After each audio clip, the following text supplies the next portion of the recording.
Hi. This is Elena, better known as Eyebrow Scar, and I want to show my anime and Fukumoto collection, basically everything that I own, because I'm moving. And so I have the whole pile of me next to me here on the right, and it's basically show what I got, purely for memory reasons, as well as just maybe it's interesting to you. These are going to be a lot of German and French edition, a few UK ones as well. So yeah, so you can see what international releases look like. So I can start with the first one that I'm very happy to have. This is JoJo's Bizarre Adventure, the OVA version. This is a French edition, and as you can see, this probably came out before like the re-release or the remake, or they just didn't get the rights for the original signal there. So this is it. We got both seasons on there. As you probably know, there are two OVA series. One that adapts the second part, and then later came the first part. So it's a bit of an incomplete adaptation. If you want to watch JoJo's Bizarre Adventure, you really, really should watch the 2012 version. But if you are a fan of this series, you should probably also check out the OVA, because it's not only a nice way of experiencing a bit of anime history, but also because it's just really, really well done. So as you can see here, very lovely French edition, with a lot of artwork. A booklet here. Hello, up to you here. This comes here. So 5 DVDs, only one, and which I find very cool here. They often include little booklets with info and stuff. And this one so does as well. So there's a bit about the staff, a bit about the history of the manga, like different generation of JoJo's, it says here. And why you should also watch this OVA, because it also points it out here. The late Satoshi Kon was involved with this. He storyboarded, I think, one of the episodes, and then was around for the others as well. What I like in this booklet is we get some key visuals here in the back, which look pretty cool. I really like these designs. Like these are obviously redesigned for the OVA. These are not the manga designs, but as you can see, they are also different from the like David Production anime designs. What is it? So let's back of your head. No, back of head. So yeah, this is like this edition here. And why I also got this, as it often is the case with French editions, they're really cheap. I got this here, this OVA box for 10 euros. This is going to be a theme. France has some really cheap and well done releases. Problem is, of course, they're only in French, so you will get on here only, as you can see here, like languages only French and Japanese, and sous-titres, like subtitles, only in French. So, but if you speak French, you can own it, or just put it in your shelf because it looks nice. And also, if you probably know me or the podcast, the GARcast, there's going to be a lot of manly and old school stuff in here in my collection. So let's take another French release over here. What do we have?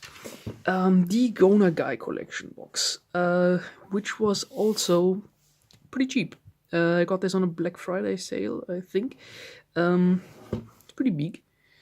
For I think like 15 euros. This is Gonagai Collection all over the place. It's just 30. Yeah, and it has a few cool things in it. As you can see here, we have Demon Prince Enma, the Chibi spin-off CB Chara Nagai world, which is like a huge crossover of everything. Mazinkaiser Death, the Mazinkaiser OVA, and Shin Getter Robo versus Neo Getter Robo. I myself have only seen these two because I was interested and really liked them. Like, there's some good Super Robo stuff that you also can just get into absolutely blind. For Chibi Go Nagai, I will don't want to get more into Go Nagai. Demon Prince Enma, I just didn't get to it, and Shin Getter Robo versus Neo Getter Robo, I need more Shin Getter. So this is like a very basic release, like it's nothing super special, but it looks fancy. We have Demon Prince Enma here. Yeah, so it's, as I said, nothing fancy on here, there's no bonus. But it looks neat, and I just really like this box as well, because it looks fancy. Keep it from Kaiser Death, which is pretty cool. The Kaiser OVA, which I highly recommend, has Fumihiko Tachiki in it, one of my favorite voice actors, playing a goofy role.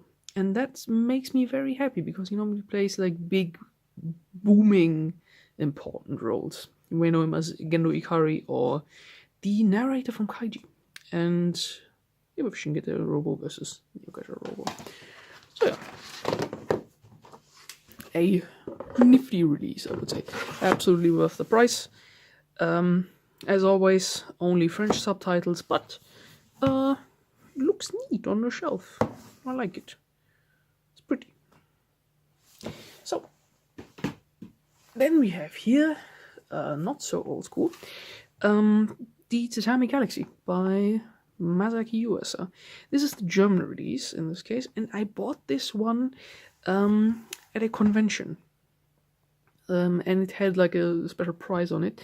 It's not that expensive. Like, it's strange. Like, sometimes German releases will be immensely expensive. Like something that you have to pay like up to like 25 or 30 euros for 4 episodes. So you just end up with like a whole season of just 120 euros.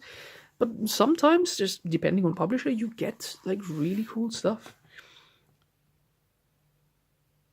So this is what the cover looks like. This is what it looks on the inside. Yeah, I like this one. It's also probably the best way for me to watch it, because it has German subtitles only, and for the immense speed that the Tatami Galaxy has, it's probably good to watch it with subtitles in your native language. Of course, English would have worked as well. I think my English is pretty good, but this was good. So no dub on here, German subtitles only. But good price, looks nice. What more do you want, really? So next is old school, is another German release, the 25 years Jubilee edition or celebration edition of Ghost in the Shell by Mamoru Oshii. I don't think this film needs any more of an introduction, but this is one of the great classics you should watch if you are into anime, because it really is a fantastically crafted film. It's sci-fi at its hardest, its best, with a lot of philosophical questions asked that may not get answered, or may, depending on how you see it. So yeah. Definitely watch Ghost in the Shell. And I'm a bit sad that I only have it on DVD, because I only recently got a Blu-ray player. So, sadly, no Blu-rays for me, but I probably should rebuy this as a Blu-ray one day, because you really should watch this in the best quality you can find. So, as this as a special re-release for 25-year edition, we have like a little booklet worked into here, with some like info about the world, like different sections that are in there. Some extra info on the creator of Ghost in the Shell, says there, about the director, as well as what makes this film like, important. So it is nifty release, I would say. Yeah. I also like it because it has like looks a bit more bookish. It looks like a book release, which is nice. Still not sure about the cover though. I'm not sure where I've seen this, but it looks special. I like it. It's nice. So then I have one here that you can argue if this is anime or not. Aeon Flux.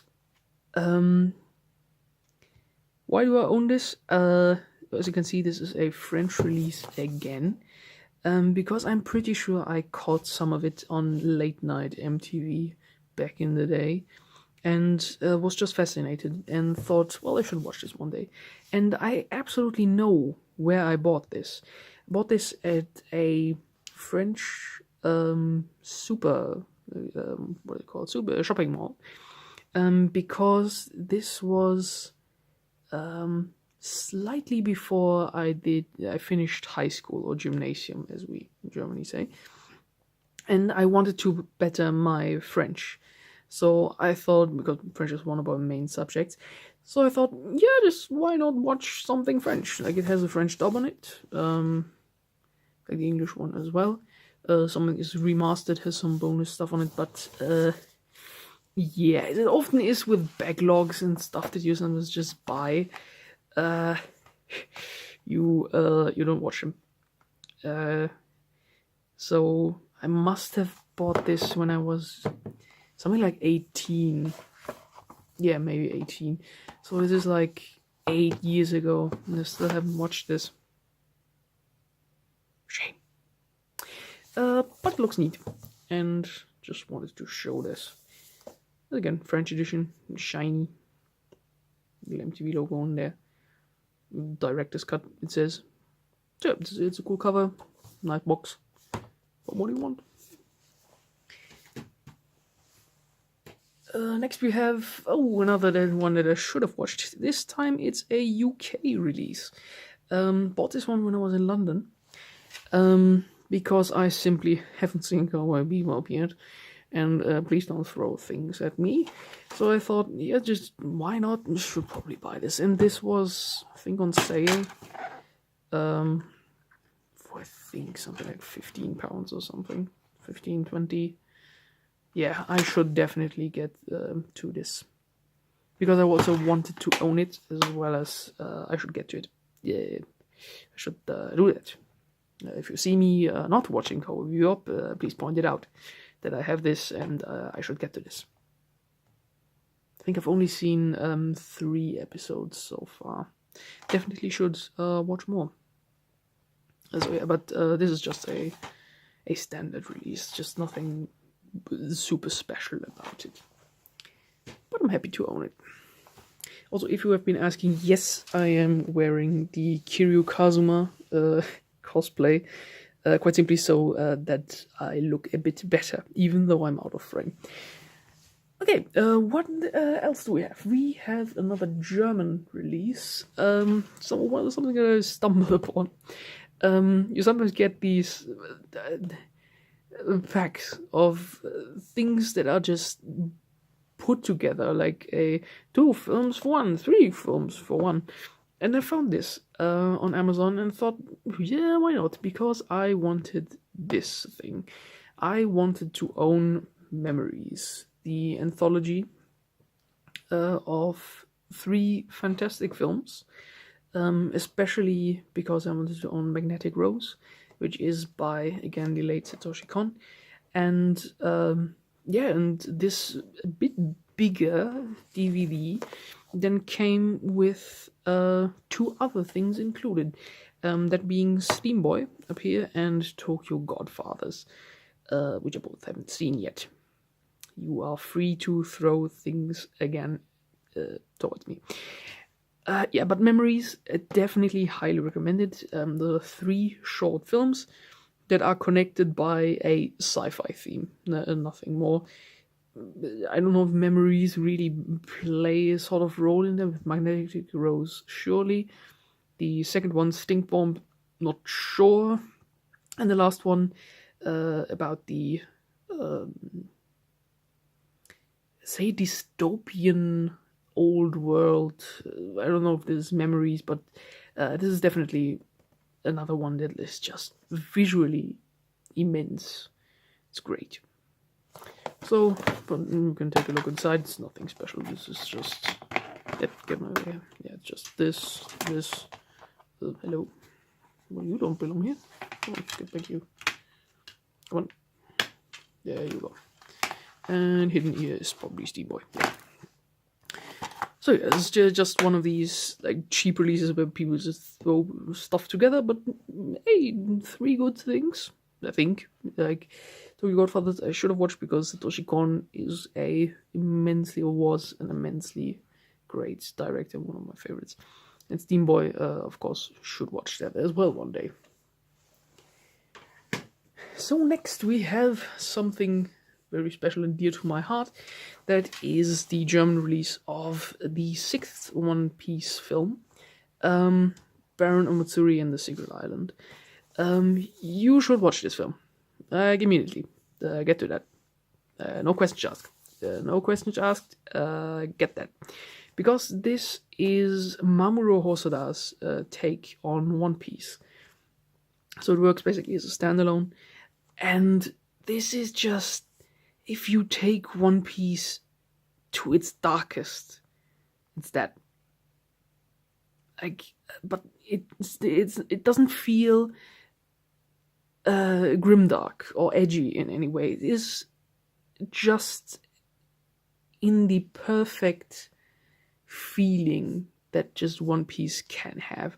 So you have like, the story is, I would say, reminds me a bit of the Davy Beck fight arc, which is Luffy and crew go to the island of Baron Omatsuri, and it's a resort. It's beautiful, but before they can enter the resort and just enjoy their time there, they have to basically beat them in 3 games. But it turns out these games are not just any games. These are basically, devilish game shows. So the first one being the very light, the second one getting darker, and then just everything, just hell breaks loose. It's one trip. And why do I own this? Well, A, because I love it, and B, because you may not know it, but Germany is a One Piece country. Like, it was licensed very early on. I think like in 2001, 2002. So a lot of people grew up with it. And so it holds a great place of nostalgia for many people. And if you ask yourself, what about the others? Like One Piece often being called the part of the big 3. Well, for Germany, let's just say the other 2 didn't fare so well. If about Naruto, just look up the infamous first German Naruto opening and you will know why. I was there when it happened, and it was a disaster. Like, normally on TV, like, anime gets cut if it's too violent. But in Naruto's case, it was redrawn. Like MS Paint. It was awful. The OP was awful. The show was awful. The pronunciations of names were wrong. And it was taken off the air pretty soon because of just the huge, gigantic backlash that it had.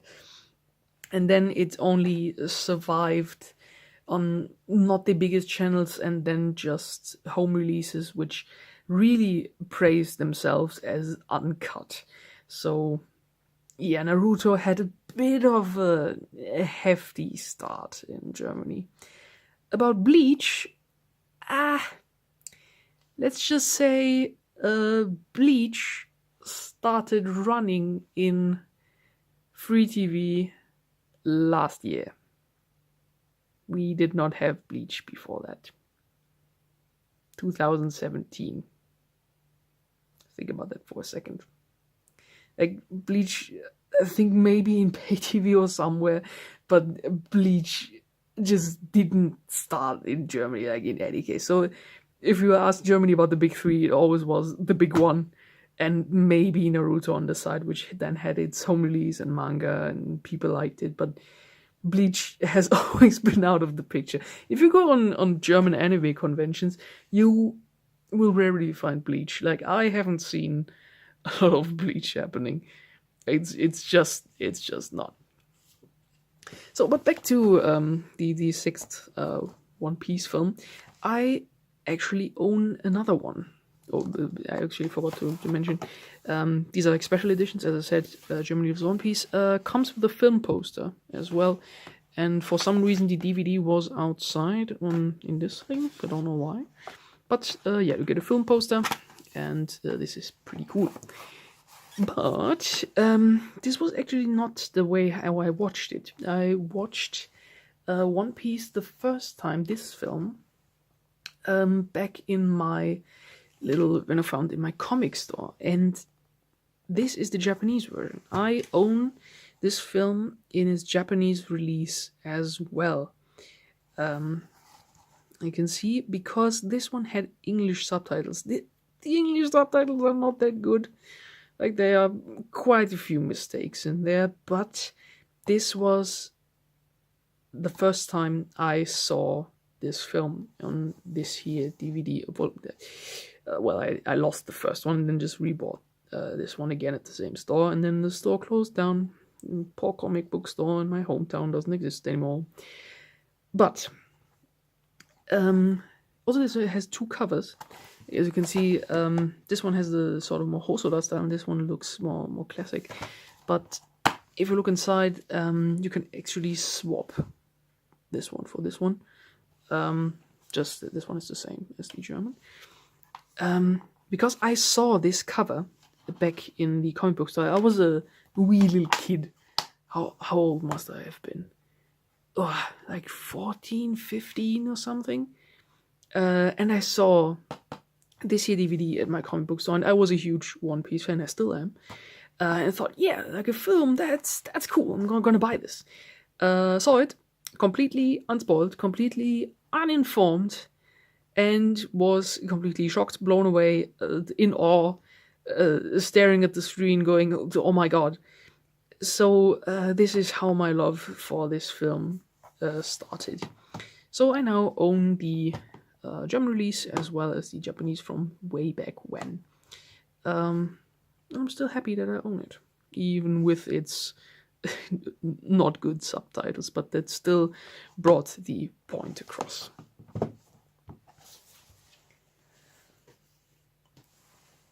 And as I said, Germany Loves One Piece. Here's another one from the same series. It's One Piece Z, One Piece Z, which I think was canon. I think Yoshiro Oda was again involved in here, and as you can see, it has a poster as well.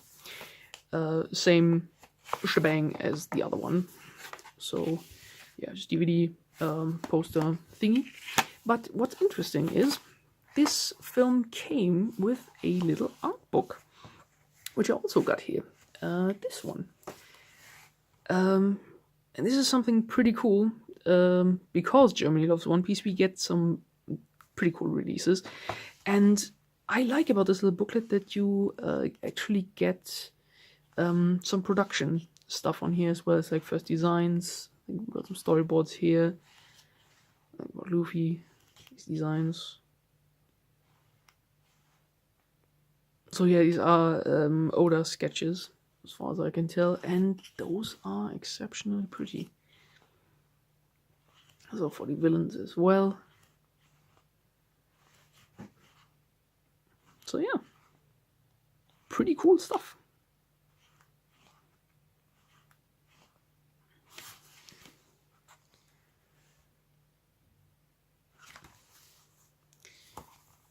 So yeah, design booklet came with this one, all fine and dandy.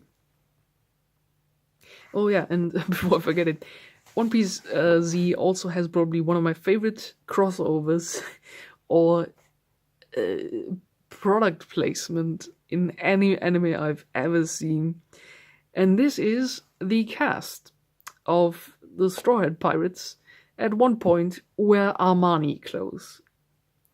This is real. You can look this up. It's called the Armani Exchange. This is an Armani collection in One Piece. It's officially sponsored, and they're wearing it. And even say, "Hey, cool clothes, Sanji. Thanks that you got them for us." And they look cool, and it's real. Some real fashion in One Piece. In One Piece Z. So look out for that. If you see the crew changing their costumes, it's Armani. Next one is something that I haven't seen yet, but I only recently got for me. This is Dirty Pair, Project Eden. This is one of the films, and I'm currently watching the series as of this recording, and I love it. It's just the most fun space adventures with a very cool female double lead. It's episodic, but love it. If you just want to get a feel what is this, just watch the opening, Russian Roulette. It will tell you everything. It's aesthetic as hell, 80s as heck, and an absolute blast to watch. And I bought this one for myself. This is a German release, as you can see by Anime House, which I didn't know existed. And then found out via Twitter. Some people were tweeting about it. And I thought, well, why not? Also seems to be an older release, as you can see here. The age rating is just written teensy tiny on here. It's like 12 in green. And then it's not on the box as well. Like if we compare that to, what else do I have here? Like normally these German boxes like have a big thing over here, which is like the law now. So if you see just teensy tiny age rating here, that means that this is an older release. But this is new. So I bought this new, was packaged, just a standard release DVD. I think there's a bit of bonus on here.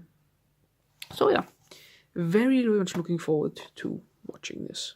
Very happy about it. So, another of the German releases, another one with a little bit of backstory. This is Baki the Grappler, which gets another like lovely OVA this year. There's so much manly GAR stuff coming. This is old school madness. And I've told the story before, but I can gladly tell it as well. Again, I bought these two at a convention as well. They were on sale for, I think, something like 25 euros or 30 euros for both of them together. And I thought just that sounds like a deal. I think this is... How many episodes is that? Should have looked that up. 26, 30, 50. But yeah, I thought this is a bargain. And I was the only person buying these because, well, you can see it's pandering to me. But the seller was just so overjoyed to sell me these because I was like, yeah, please take them. I just don't want. This was the first thing we ever licensed. Please take them. I just want them gone. So yeah, I made a guy happy by buying these. So German releases as well again. Even come with a German dub. And well, you just get a bit of art here, but it's just not too spectacular. You get a few DVDs here, a few there. Nothing too spectacular. If I remember, the other box looks a bit more impressive, which is part 2. Well, it actually doesn't. Wasn't there like huge muscles on here? I feel like I remember this. Well, yeah, in any case, I'm very much looking forward to this. I watched like 6 episodes of the first part, and I'm very eager to continue this, especially with new Baki content on the horizon. And as well, which is very important, this anime has a Eurobeat opening. This is important. Eurobeat openings need to be respected. Watch this. It's good. So, what do we have next? We have some more UK stuff. we have Afro Samurai, which I watched the whole series of, like a mini series of 6 episodes and 1 film. I haven't seen the film yet, which I totally should. But this was very fun, and I think also just available in English. But yeah, if you watch this in the English dub, because it has Samuel L. Jackson in it, and Samuel L. Jackson is good. And also because just the whole style of samurai hip hop mixes itself very nicely with the English dub. So this is basically a hyper-violent OVA, stylish as heck. May not be for everyone, of course, as many things of my collection, but definitely, if you want some great action, watch it. It's good. And it's just a standard like UK release that I bought one day when I was over there. And we go to another English release, UK release. This year, JoJo's Bizarre Adventure DVD that has the English dub on it. And that is good because I like the English dub. It has a very camp feeling to it and definitely has a lot of fun with the series as well. Why I'm laughing about this is because this is apparently not the best release ever. It's immensely bare bones. It also is, I think, slightly sped up. I think due to some conversion of PAL and TSC, don't ask me. But the OP is just slightly faster. I don't know why, but it is. And I think the rest of the stuff as well. But I have some fond memories of this one because this was involved in a lovely group watch with a bunch of friends where we all watched JoJo in English together. And the English dub is immensely fun. So JoJo's Bizarre Adventure, definitely recommended. We'll hopefully get a nicer release one day. If it comes out on Blu-ray, I will definitely buy it. As well as Stardust Crusaders, because I also like Stardust Crusaders a lot. So yeah, not the best of releases, but very happy to have this one in my collection. So we have some Ghibli next, which one should basically always own, or should call one in their collection. We got My Neighbor Totoro, as well as Princess Mononoke. Big classics, and I just wanted to own them because I wanted them in the dub as well. I had to restart the recording there. So yeah, Ghibli, fantastic stuff that you can watch with your whole family. Also to watch people who are not that much into anime, because I think all of them will appreciate them. Yeah, some really good stuff.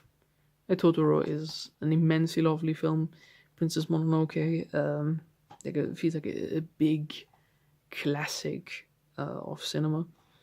And yeah, definitely stuff you should own or at least have watched once to be in the clear of like anime history. Here's another one, special one. Special one for me, Professor Layton and the Eternal Diva, German release again. Very happy to own this one because I played many of the Professor Layton games. I think the first 4 I played all of them, and loved the games very, very much. So then I heard that the film was coming out and that it was brought over to here, and thought of myself, absolutely, I'm gonna watch this. And I think this is also by the same makers who also did the cutscenes, the fantastic cutscenes for the Professor Layton games. I forgot this. It's by the same studio that did Shiro Bako. Should probably look this up. Yeah, you know what I mean. So absolutely fantastic film. Feels like a whole game, like you get one big case. Case is a very interesting one. We get Professor Layton hears a rumor that an opera is going to be played in London, and apparently everybody who listens to this opera gets eternal life. And of course, he finds this very suspicious and goes to check it out. And then, of course, a gigantic backstory unfolds. And yeah, this one brought me to tears, actually, as most of the Layton games do as well, because they just are emotional. So, and also we have fantastic action in here. We get riddles as well, with the riddle music playing in the background, which are woven nicely into the story, because then a sort of game show, sadistic game show starts. So yeah, if you haven't seen this film and you like the Layton games, absolutely do watch them. Watch this one, because it's very good. Or at least I had a fantastic time with it. I should probably rewatch it. It has been a few years that I have seen it. So next we have another classic, Akira. This is also one that I probably should buy on Blu-ray again, but I'm very happy to own this one on like the German Steelbook edition, because this just looks very cool. Also get a little booklet in here. Forgot what it was, but I think it was storyboards. Yeah, we get some storyboards and focus production stuff, as well as some info on the film, as well as the staff. So some pretty cool stuff.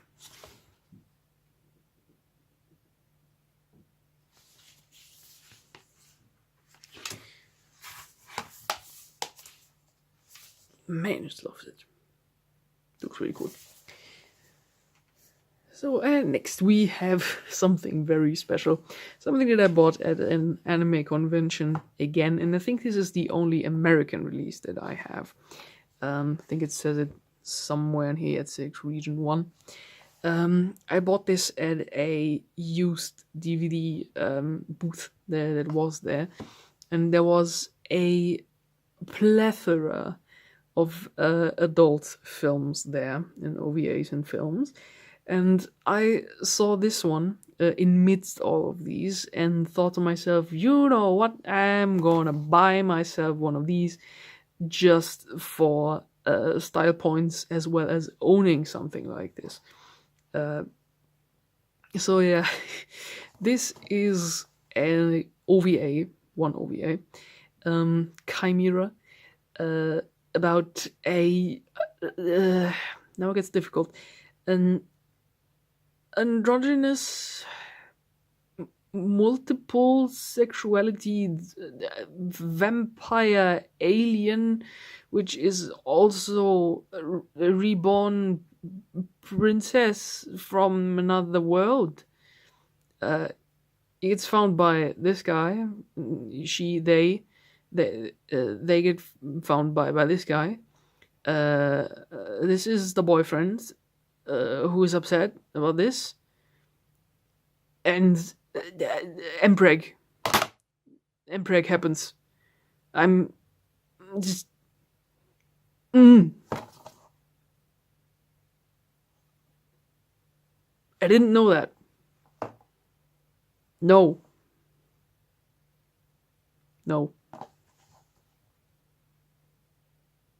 Off to the next one. We have it is something different with a story. Another again, a German release. 3 boxes of Samurai Flamenco, like 1, 2, and 3. And now here's something interesting. I didn't really buy those. I got all of them.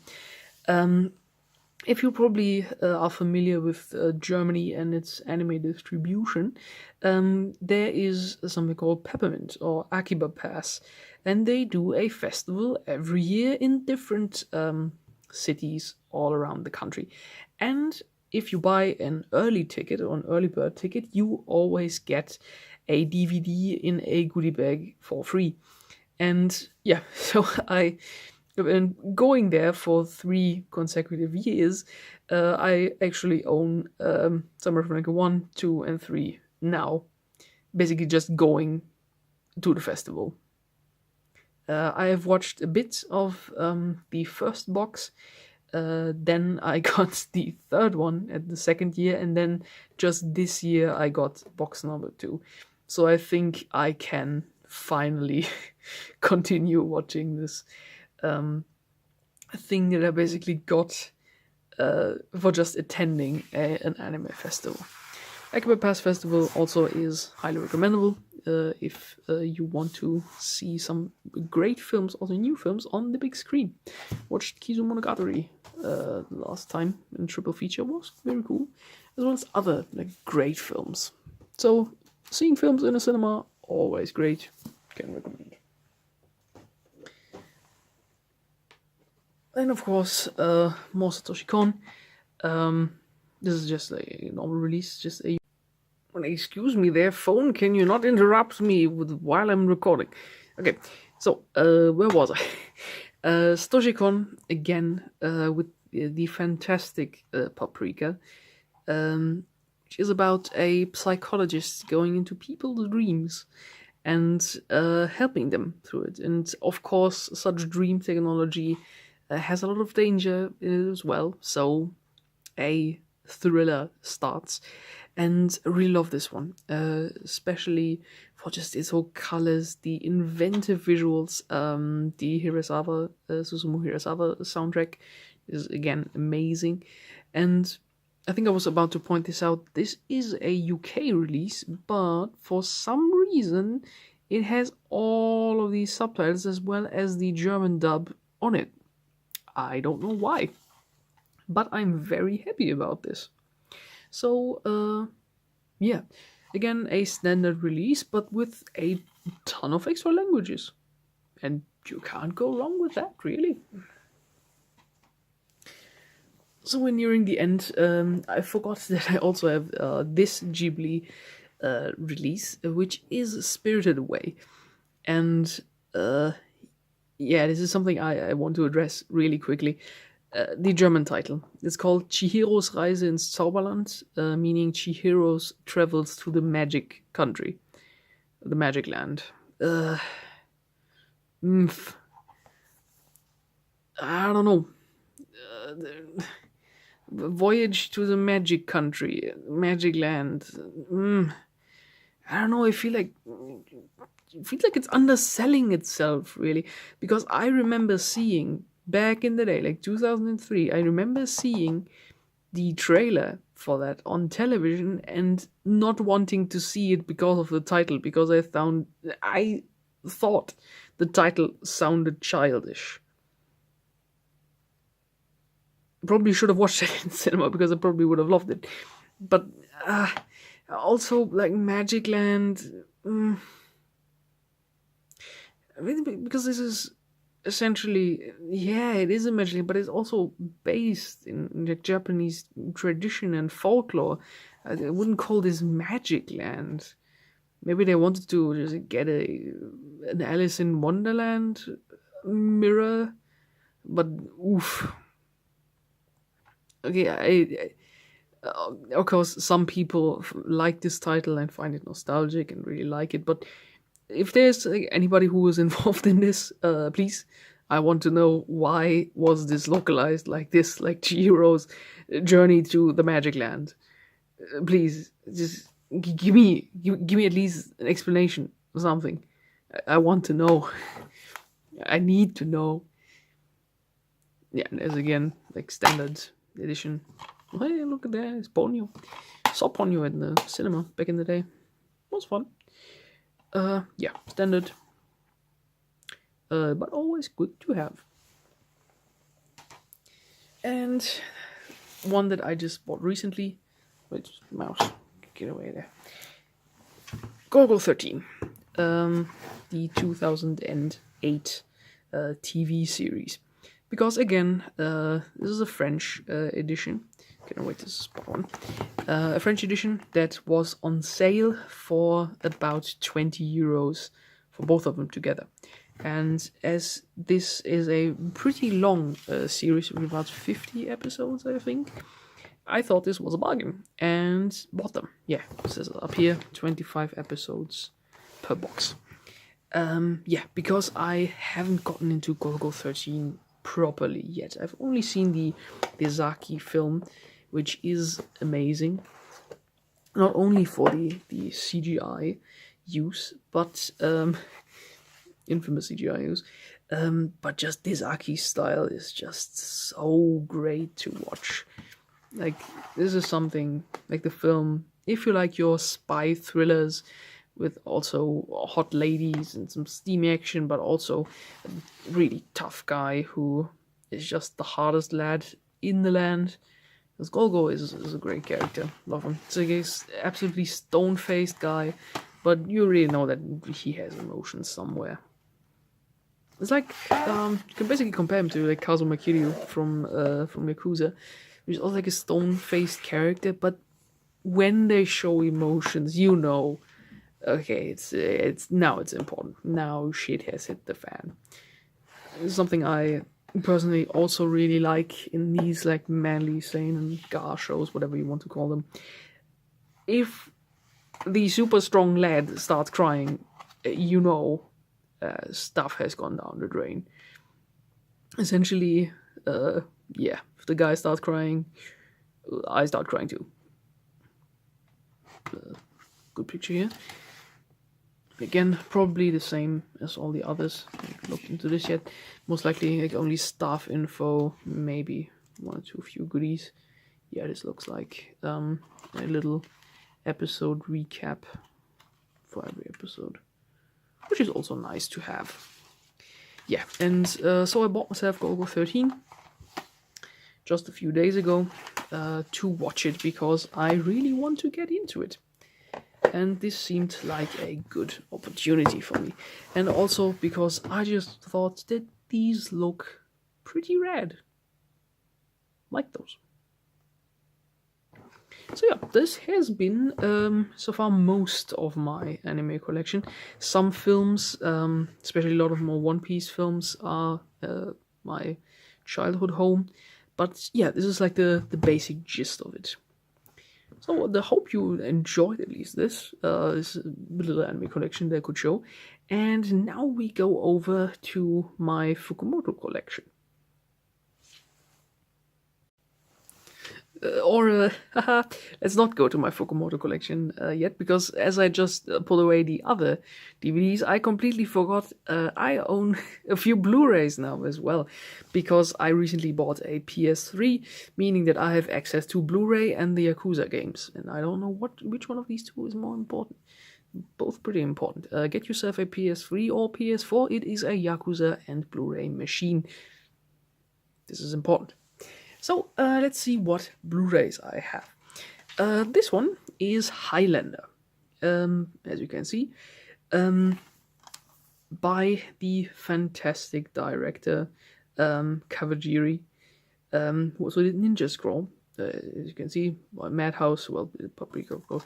Probably not the same stuff, but yeah, you can always recognize good Kawajiri by just the character design, the immense aesthetics, the fantastic cinematography and framing.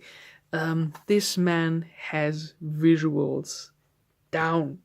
He has done, of course, Ninja Scroll, but I would highly recommend Vampire Hunter: The Bloodlust if you haven't seen it already, because this is just, imagine vampire and gothic aesthetics to just cranked up to not even 11, like 20.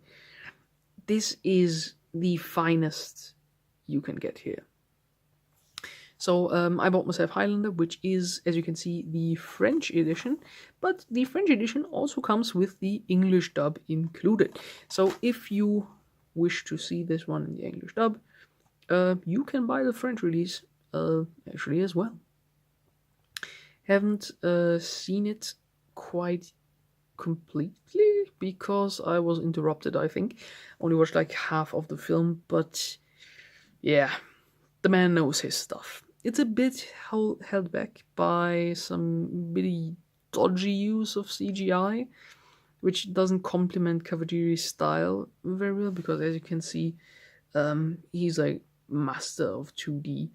So, yeah, definitely get on that. Get on that, Kawajiri. Watch Vampire Hunter D Bloodlust. It's very good. Another one that I'm very happy to own, Lupin the Third, the Gigantesque's Gravestone, or Edgar de la Cambriole, how he's called in French.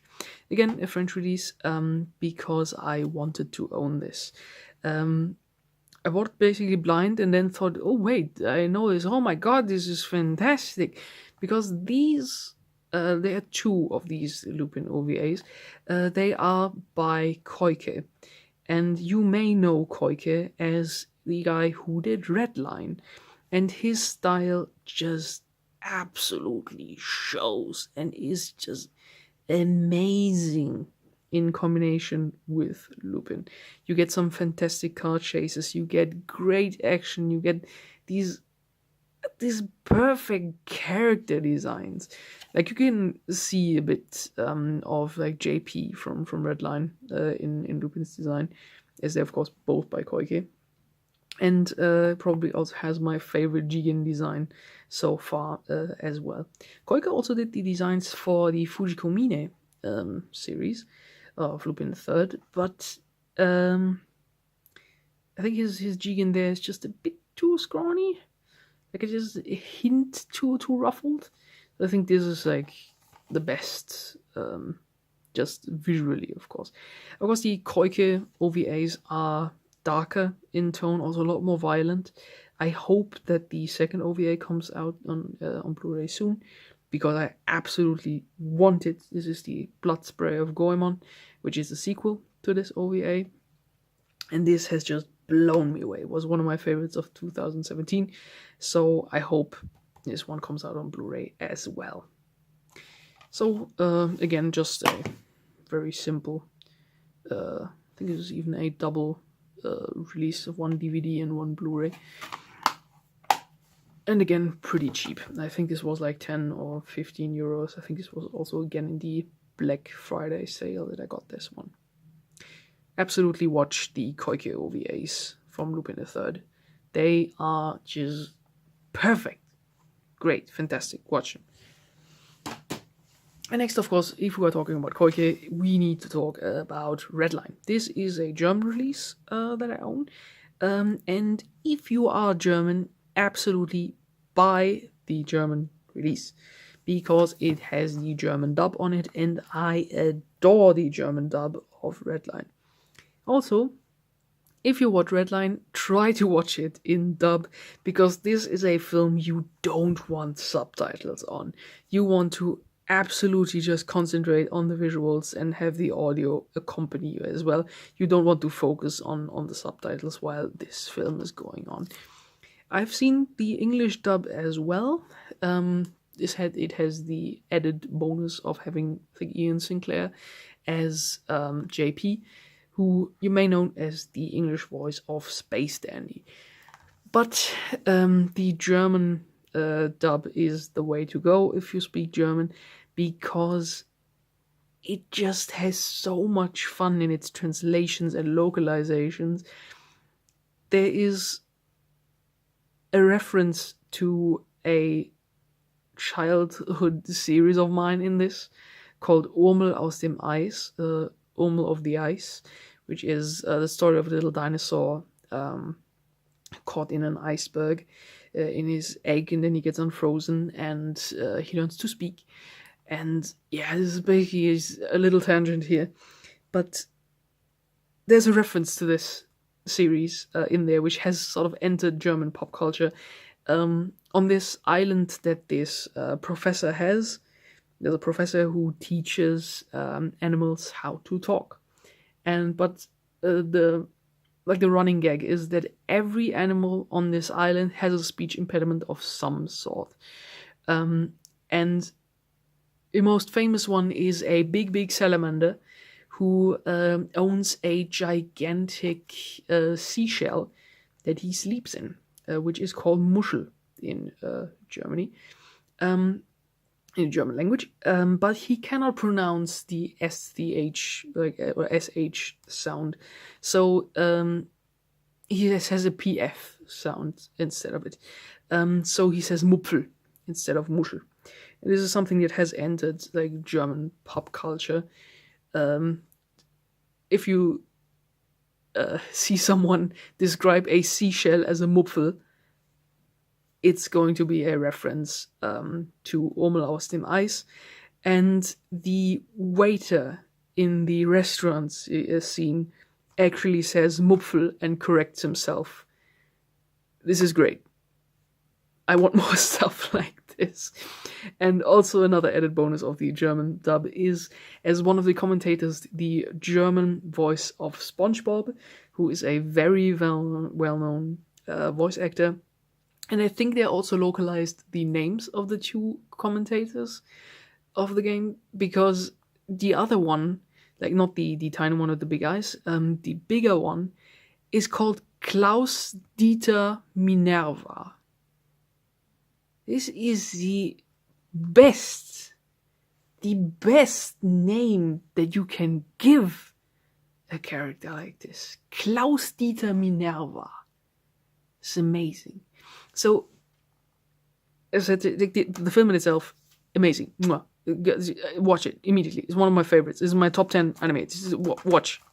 But if you are German, get this Blu-ray, because the synchronization, as we say, the dub is amazing. And also not as profanity heavy as the English one, I noticed. We got a few F words and no swears in the English one. And surprisingly, the German one is clean. No amount of swearing, but just some very cool German pop culture references that you can easily glance over, that just add so much. Please watch this. And if you can, track down the German version if you speak German. Please do. And another German one that I bought recently that I haven't seen yet. Fist of the North Star, the OVAs / films. Because as someone who boasts themselves, or at least has a podcast about manly stuff, and not having seen or read Fist of the North Star, that is embarrassing. So I decided I should get to Fist of the North Star, and I am currently reading it, so that I can also watch this, because I'm very much looking forward to this. Also because I really should read it. I think I'm now about 70 chapters in, which is, I think about the third. And it could, I think, if it continues to be as great as it is, could easily end up as one of my favorites again. And this is new. This came out recently, a Blu-ray release of The Fist of the North Star.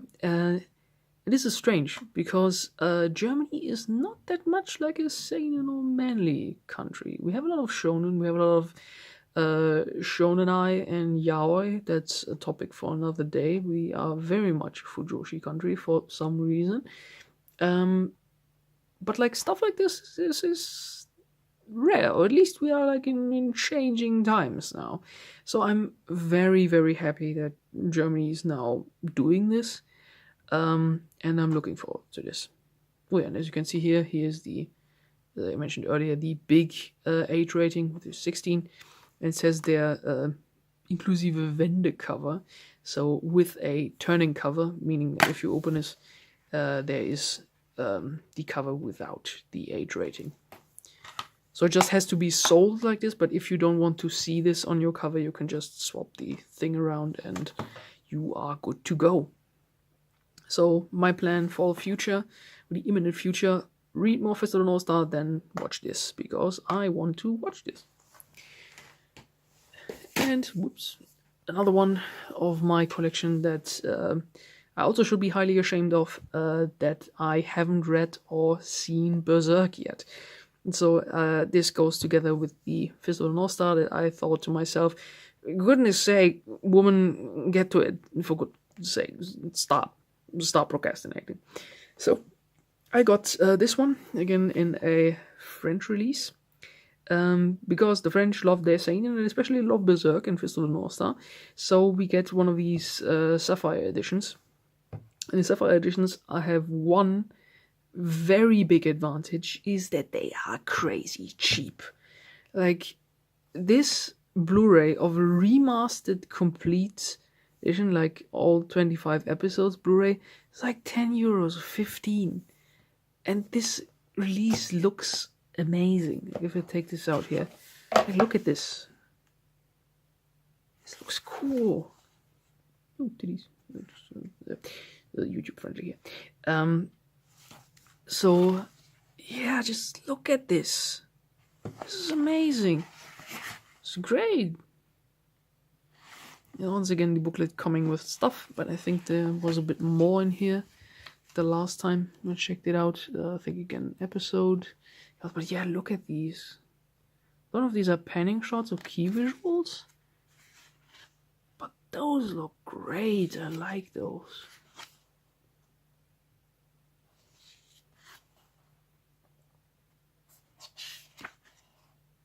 Text. Yeah. So this is another of my plans for the imminent future. This was one of my plans for this whole year, in fact, to finally get to the classics that I have been missing out on. Try not to sink into the seasonals. And then spring rolls around, and we get Cutie Honey to loop in all of the good stuff. But this is like a constant reminder to finally get to the classics as well. And I'm very happy to own this one. So, I just noticed that one Blu-ray is missing, which is my anthology of Gotham Knight, which you should also watch if you like Batman, because it gets 6 short films of 4 different studios, like Madhouse Production IG, Studio 4C, and forgotten the last one. But yeah, there's also Kawajiri Batman on there. So yeah, you get 6 different tiny short films that make one big case that plays in between, I think, Batman Begins and The Dark Knight. So Gotham Knight, if you can, get it. It's really good. Oh yeah, and also on this, I don't know if this is anime. It might as well be. I think it's not. It's Lucha Underground. And why do I want to show this? Because apparently this is not usual, that there is a home release of this. I think probably again having to do with the German television landscape, because Lucha Underground just ran dubbed on TV, like overdubbed with a German voice. And then it wasn't really available for streaming. I was looking around, but there was only like a MediaTek thing where you can access just the latest episode for like 7 days and then it disappears forever. So of course there was a need and clamoring for, we want a home release, and so it happened. Because apparently an English or American release doesn't exist. So now I own Lucha Underground. I was able to catch, I think, the first 7 episodes or so. But now I have like a proper, good, real way to watch Lucha Underground, which has been my entry point to professional wrestling. Because I just love this. Like, this really has no claim in being realistic. This is essentially a grindhouse series with like little cutscenes between fights. Fittingly, it is produced by Robert Rodriguez, one of my favorite directors as well. And so, of course, having the Latin America, or at least Mexico connection, which me as a half Latina makes me very happy to have media like this. Because, of course, Europe is a bit far away. It's basically the other side of the world. We don't have stuff like this. So, German release of Lucha Underground.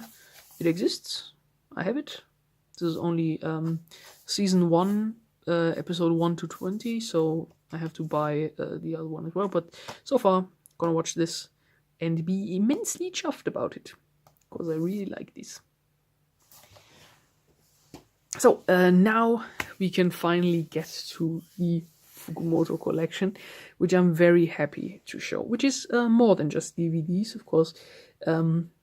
I have a bit more than this. My love for this author as well as his stories exceeds expectations. So you might be surprised of what I actually own over here. So the first one that I want to show is the DVD of the Kaiji series that I have. It's the first one, so it's not a complete edition. It has the first 3 episodes on it. Sadly, only Japanese with I think no subtitles, but also has like a little rock paper scissors game on it that you can play in your DVD menu, which is nice.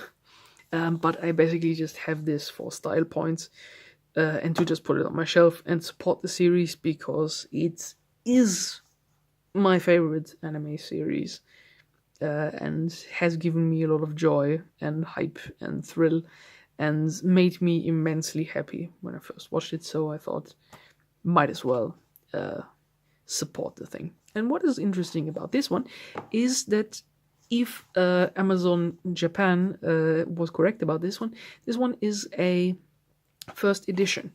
I bought this used, but it was in absolutely splendid condition that I cannot complain about, because it comes with a little special, and this is this little thing over here. So here we have a postcard, which I think, or at least like a sort of a special key visual thing, which is nice. But this one here is cool. This is a little Velcro with star chips on it, which like officially licensed stuff. I think I took it out before, like, oh my god, I'm gonna devalue thing. Nah, things are there to be enjoyed as well. But yeah, I tried to once do like a little Velcro sound over here, and can stick it on your chest and just go on Espoir. So yeah, there we go. Velcro stars. Boop. So yeah, this seems to be it was only included in the first edition or the first run, and my version seemed to have it. So yeah, very happy about this. Which is of course, if you have seen the series, the first arc on the ship, on the Espoir. Yeah, come on, get in there.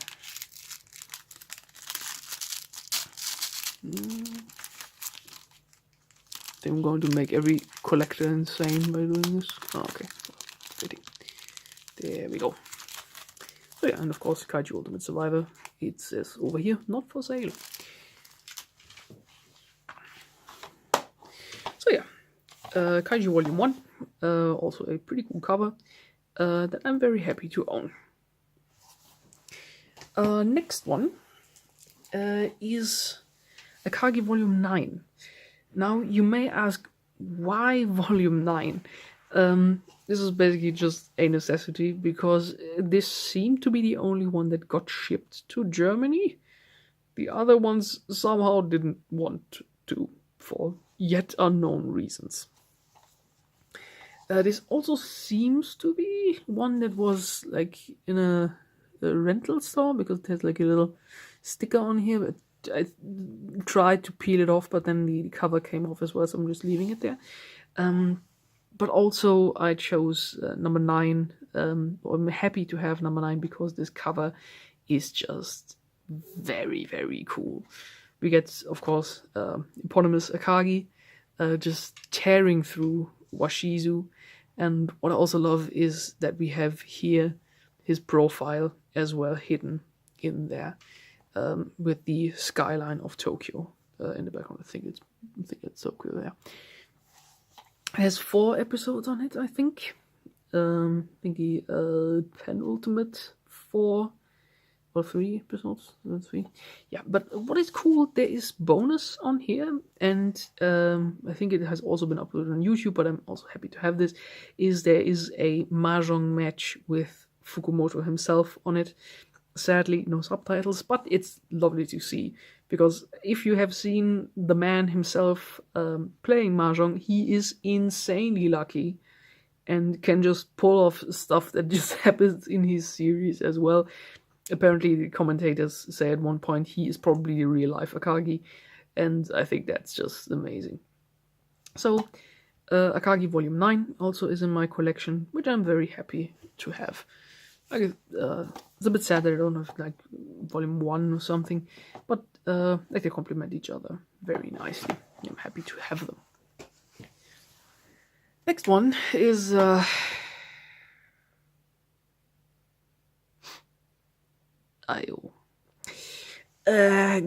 Kaiji Ultimate Gambler, the film. Now, I have been talking about this and also memeing and sheet posting about this, but let me tell you this. The film is essentially a rewritten, condensed version of season 1 with elements of season 2 in it as well. It does a few things nicely. Like, there are elements in it that would say, yeah, those are great. Like, a few of the actors are good, of the side actors, especially like Tonegawa's presence, as well as Glasses Led. Forgot his name, sadly. But yeah, he really brought me to tears. Like, the whole Brave Man Road arc in this adaptation, really like it. Sadly held back by a teensy bit of CGI that shouldn't be there. Well, it at least felt tacky. But it's not offensively bad. I don't like it. I basically just bought this UK version here to support the series and because I was curious. But this is not the way to go. If you want to enjoy this, please watch the anime instead. And just watch this out of morbid curiosity or out of interest in adaptation, to just see what has been changed, what went differently, how did we get here. Because this feels very much like a streamlined, I would even nearly say Hollywoodized version of Kaiji. I think this is a topic for an old video one day, or at least a blog post or whatever I will find, but yeah, don't. Also, what I didn't like, Kaiji doesn't have to take the Death Note route. Like, hey, like Death Note, watch the Kaiji. Like, no, stop. Yeah, but sort of marketing this as a Death Note reunion. Oof. Like, is the Fujiwara, is his name? I think. Yeah, Fujiwara, who plays Kaiji, also plays a lot of guys in anime adaptations. I think he was also the guy in Erased. He was the guy in Death Note, of course, and now Kaiji.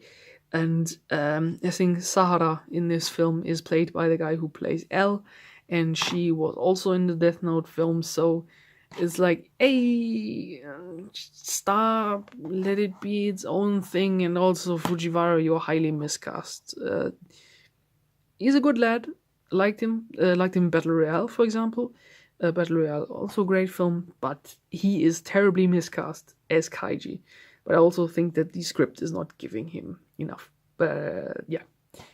Long story short, watch the anime, watch this out of curiosity or adaptation interest. But for the rest, don't. Stay away from this. I have made this mistake. Not. And yeah, and also why I cannot be mad at this film is this was hugely successful in Japan, and I think internationally maybe as well, who knows. But the important thing here is this film funded season 2. I don't know how this worked with licensing and stuff, but I'd seen from several sources that without this film, we wouldn't have season 2 of Kaiji. And this is completely fine with me. Like, for this fact alone, this film has been redeemed. Like, if this is the price I have to pay for getting season 2 of Kaiji, which is, again, one of my favorites and just is such a visual like upgrade and just is so good, and Kawajiri is doing the storyboard for the first, I think, 8 episodes or something. They just look so good. I think this is justified. So, I don't like you, Kaiji film, but goodness, you have done some good in this world, and for that I cannot hate you. The second film, however, which does not have a Western release, don't. Stay away from that. Absolutely don't. It's awful. It's dreadful. Stop. No. Don't watch it. It's bad. It's bad. Ichiju with short hair. How do you look at this man and give him short hair? This is my main gripe. Also, Mikoko isn't enough. She only appears in one photograph. Is awesome, and those kids. So stop the fanboy rage. Okay. We continue in my collection, and we get to soundtracks, because the soundtracks of these series are amazing. So we have here the Akagi soundtrack, which comes in this very neat box. We have a lot of different tracks on here, as well as the OP and ED in its short versions. And there are some songs on it apparently that aren't in the anime, and there have been rumors that this is probably because they should belong to 10. So if you're reading 10, you can also listen to this. So here we have this cover, this one with mahjong tiles, and I really like this one because this just looks absolutely great. Was there even something behind here? I think so. No, it's just more mahjong tiles. But I really like this here booklet that it comes with it, because it feels like very minimalist, like very serious in its approach. Like a track here, some key visuals, some info about the musical artists. There was one very cool shot, like these very darkened expressions. Yeah, this one. This looks amazing. Love it. And some more info on the composer. So yeah, these you can import if you want to. I did. Wasn't that expensive. I think with 30 euros you should be happy about this. And this was my way to also support the series, because A, I bought the merchandise, and B, the soundtracks are just amazing. This composer has done some fantastic work with these film scores, these TV scores. And I more than recommend them. So this is the Akagi one. Now here's something interesting. I of course own the Kaiji one as well. So this is this one. And it has 2 CDs. And what is interesting here is that they come in different Zawa versions as well. So some of these have more Zawas or different or none, different versions of them, some instrumentals of stuff. You get a lot of music on this one. So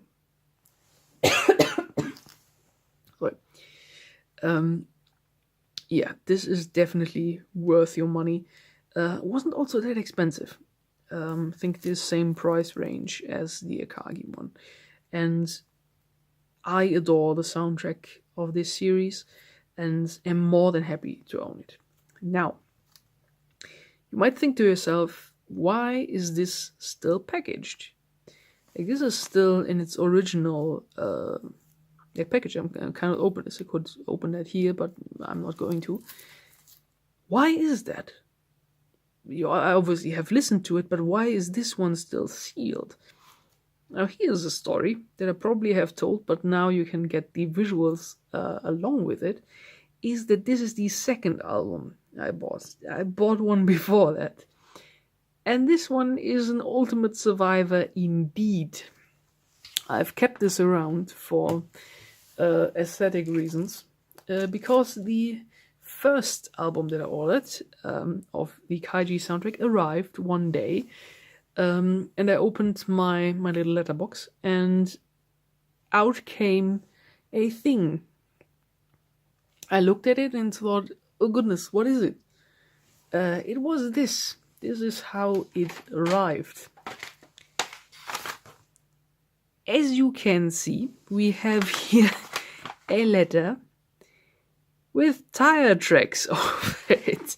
And it was also ripped here too. So, my logical conclusion in this case is this little package here was totally run over by a car or a truck. And as you can hear, if we carefully open this thing, you can see a lot of shards as well as destruction of this little album here. Like there's some pieces in there. This has been ripped off. This is totally cracked.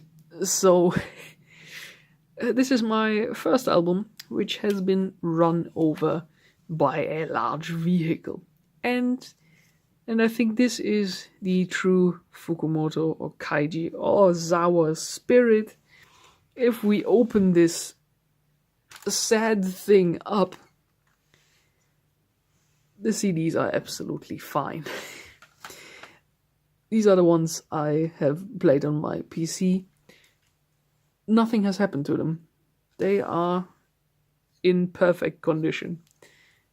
Most likely because they held on to each other and are absolutely fine. So yeah, I have a completely destroyed soundtrack now. But it works. It works completely fine. So I would say Ultimate Survivor indeed. But of course I asked Amazon and said, yo, my album is flat and also destroyed. Can you send me another one? And they said, oh yeah, sorry about that. And send me this one for free. So this is the story of why I own this soundtrack twice and one is still sealed. So yeah, hang in there, soundtrack. I'm just really happy that you made it, even though you totally got run over by a car or a truck. Seems like absolutely fancy, just straight through it. Wow, really have to do that. So get back there.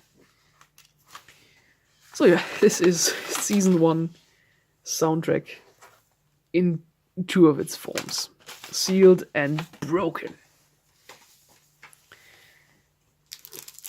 And of course, if I own season 1, I own season 2 as well. It's like a little extra thingy. Yeah, loving this one as well. Again, a double album. Coming with like different Zawa versions. And also, if I remember correctly, open. Bleh. Everything was planned, ladies and gentlemen. You get the uncut experience. This normally should open because I remember there was a fantastic Mikoko behind this one. Come on, get the, yeah, there we go. Hello. There she is, the precious one. So yeah, again, a double album of some really cool soundtracks. As you can see here, you get a lot of songs for your money there. As you can see, the Zawa versions are the ones that have Zawas on them. And yeah, all of these tracks are amazing. If you can, and if you love these soundtracks, get them. Because they are fantastic.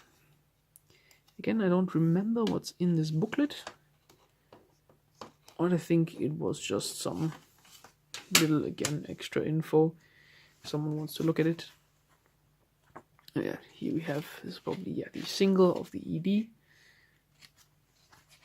And most likely some additional info on things, but this is not a lot.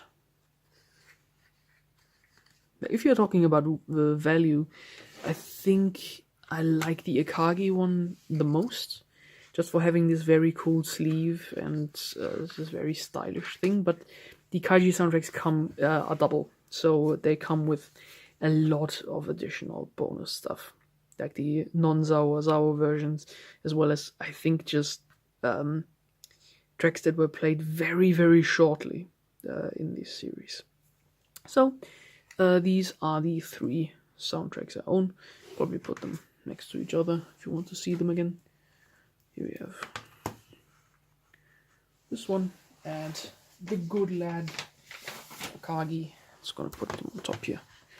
So yeah, very happy about those. So these have been my soundtracks. And now we can get to manga. I had imported myself the volume 1 of part 3. Also simply for owning it, and also just for being able to look through it and to just own it and be very, very happy about it. Because it's also just one of my favorite beginnings. Because this one is actually the ED of season 2, which starts with the absolute worst date that Kaiji ever had with Bikuko, which I've seen already in the season 2 CD. And this is absolutely fantastic. Love it. Worst date he ever had, because he has to be there. Got interrupted again. So yeah, just for story reasons, he has to be there. And it's fantastic. And also it has the best cliffhanger that Fukumoto could have done, that being this one. To just end the chapter on the prospect of Uno and leaving the audience hanging for a whole week. This is just, you can't get any better than this. Uno. Tip top. So yeah, very happy to own this one as well. This comes with like classic sleeve. So yeah, it's just the same, black and white on it. So then, of course, I got myself, as I continued reading, the part 4, volume 1 as well, because part 4 is my favorite kaiji part, as well as one of my favorite mangas in general. This one is still in a little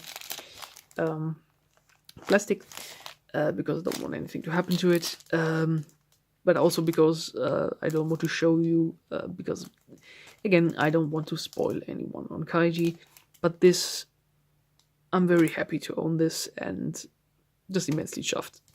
So yeah, I own the first volume of part 3, as well as the first volume of part 4. I think even on the shelf, they really complement each other very nicely. Yay. And now for something a bit more special. You still have the time and my phone doesn't die again, which I'm very happy to own, and this is this.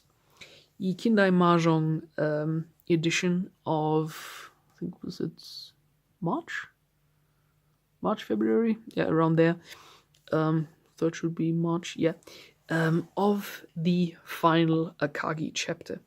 Akagi has finally ended after, I think, about 20 years of running in Kindai Mahjong, and this is the final magazine that it appears in. And I imported it because it also was quite cheap. It's not that expensive. And because I just wanted to own it. Get your Mahjong tables here. Nice. yeah, so Kindai Mahjong is a magazine that is all about Mahjong manga, nothing else. And I think this is just an immensely great concept. Just that you can do anything except that it just has to have Mahjong in it. And that gives a lot of freedom to the creators. And oh yeah, and also this one came with a DVD as well, which I think was about a tournament. And also this little extra booklet, which is advertised up here, which I think is just like different players from probably a league who present themselves. This is my guess. But it also comes with a little preview of a Mahjong manga, which looks pretty nifty. Looks like a Yakuza series set in Mafia circles, which I'm very happy about. And of course, the DVD is like in here, but as you can tell, I cannot look at it because I'm not up to date with Akagi. So I have to read up to this point. I don't want to spoil myself, but the DVD is somewhere in here. But it's, again, amazing what sort of different Mahjong series you can get, like different styles, different stories. Some are slice of life. This one looks absolutely Hellsing. We have one series again by the fantastic mangaka of Legend of Koizumi, who is currently doing, I think, the sequel spin-off to Legend of Koizumi, as you can see here, which is the Princess of Zipang versus a certain person that has come to power recently. Because, as you all know, Legend of Koizumi is about world politics gone bonkers. And as world politics have already gone bonkers again, this time in real life, of course Legend of Koizumi lad will do something on it. And it looks like it's going to be a cute girl series versus politics. Okay, phone, stop interrupting me when I'm talking about the important stuff that I'm passionate about. So, as I said again, world politics, it looks like, with cute girls. What more do you need? And Mahjong. So, I've just been looking through this. I think this is, I don't know which chapter this is, but it just, I have to show this to you. Just look at this. This is amazing. It's like she's flying away. This is, what more do you want in life? Are these cursed and sealed? Just look how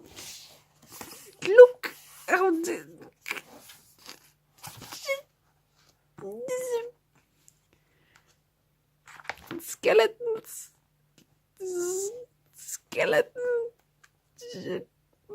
boom, spew, bam. She's totally been deaded. Like, do you understand? You understand why I love this? I love this. Definitely more of it. So, yeah. Basically, many different Mahjong series, many different mangaka, with like different feelings. Like this one looks like more like a slice of lifey type of thing, which I think is a great style. The other ones are like gangster stories. I think this was Kyurinji somewhere in there, I think too. So it looks like more shonen thing. So yeah, I like this idea of just, okay, do Mahjong, whatever. It's great. I really need more Mahjong manga in my life. And I also should probably finish Takagi. Because I should totally get to that. And if I see here at the end as well, it's like a popularity poll. I think, is it content?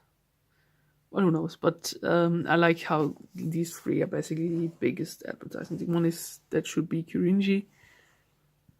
I think, which is also a great manga that you can check out. It has been recently translated, like the Thought of Zipang and of course Akagi up there. Really looking forward as well to what Fukumoto will do next. So Akagi has ended, Kaiji has gone to its next part. So yeah, either we get a spin-off, sequel, or maybe something else. Or just a wholly new series, which I would also be very happy about. So yeah, this is one thing that I also own, the Kindai Mahjong edition of Akagi's last chapter, because I wanted it. One day I will check out what this here DVD is all about, but I can't access it right now because it's right in the middle of the Akagi chapter. So yeah, this has been that. So yeah, thank you very much then for listening, I would say. Or if you want to, I can also probably explain these two lads over there. Might as well do them. So here we have a little Devilman, a little Devilman, who normally should sit on his little, what is that, steel beam. Put him here, who was a Christmas present by the fantastic Boris, one of my dear podcast colleagues and friends, who sent me this for Christmas, and I'm very happy to have him, little Devilman over here, because it also fits nicely on these stairs.